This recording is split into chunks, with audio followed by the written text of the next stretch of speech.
Welcome, replay viewers. Welcome, viewers. Welcome, Shellbell. Alright, here we go. Turn off the music. Nope.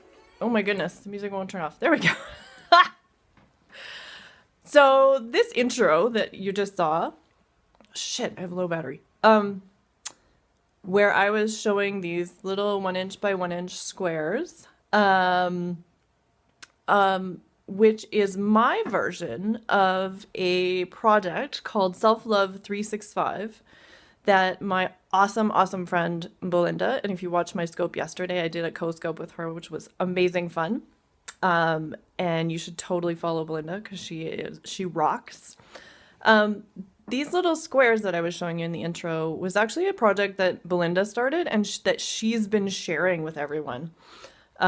She's got a Facebook page where people can join in and do it. And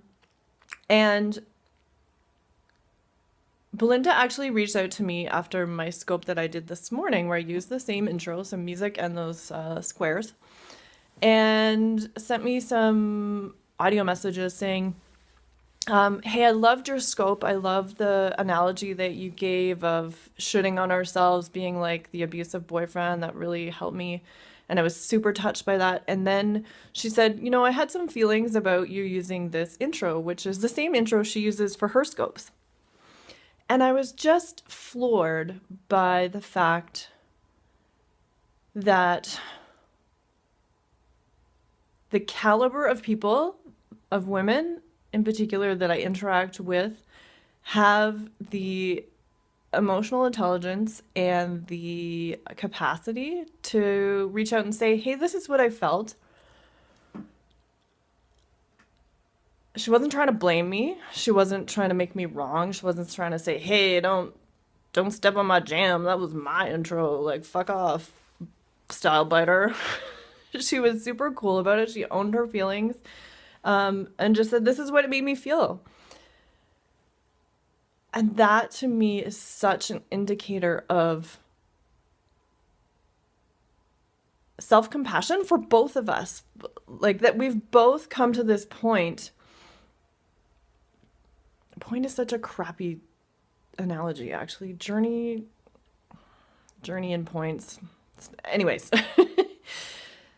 this capacity to speak our needs or our feelings to someone in a very neutral way and just own what we're feeling has everything to do with self-compassion.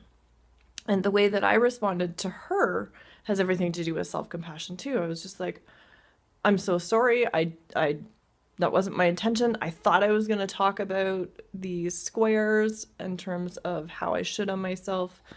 And then I ended up not doing it because, quite frankly, I'm still really nervous doing these things. I kind of have to screw up my courage, and then I just kind of blather on blah, blah, blah, blah, and talk about whatever comes in my brain, because part of my brain goes offline during these because I am still really nervous. It's a new thing to me. Public speaking has never been my forte.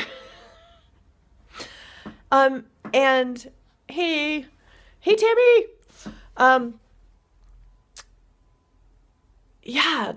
And I totally go offline as soon as I have to read a comment and respond to something online, and I get so disjointed.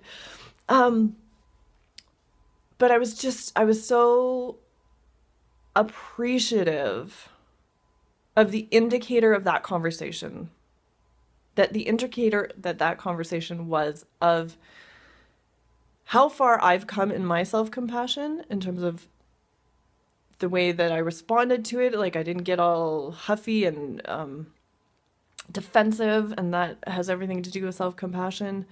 And that having a friend like her in my life is an indication, a reflection, a mirror of what I've done to create more self-compassion for myself, because I wouldn't be attracting those kinds of people into my life if I hadn't done the work for myself. So I'm going to turn it around again. These are my 1" by 1" squares. They were my version of the Self-Love 365 project. And what I was going to share with you is, hey, check out all the fucking blank squares. Look at how much I've not done. And it was sitting in my house, and I was feeling like I should finish that because Belinda did. She did a whole year, and I should too. And yeah, I loved it too, Shelbel. But then it came to a certain point where I didn't love doing it, and it felt like I should, and so I let it go. And I thought I might come back to it, but I'm kind of thinking I might just take the scissors, maybe finish that last little column, and take the scissors and be done with it as it is. Maybe for me, it's not a 365 project, and that's cool that we can have that. We can take something and make it our own and make it fit for us. So please go check out Belinda Fireman. She's on Periscope, she's on Twitter, she's on Instagram, she's on Facebook, she's everywhere, and she's doing amazing, amazing things. She's inspiring other people to be creative, and she's just a really cool person. So go check out Belinda Fireman. And Belinda, if you watch this, I'm really grateful to have you in my life. Thanks. Oh, I flipped the camera. There we go. I can stop it now.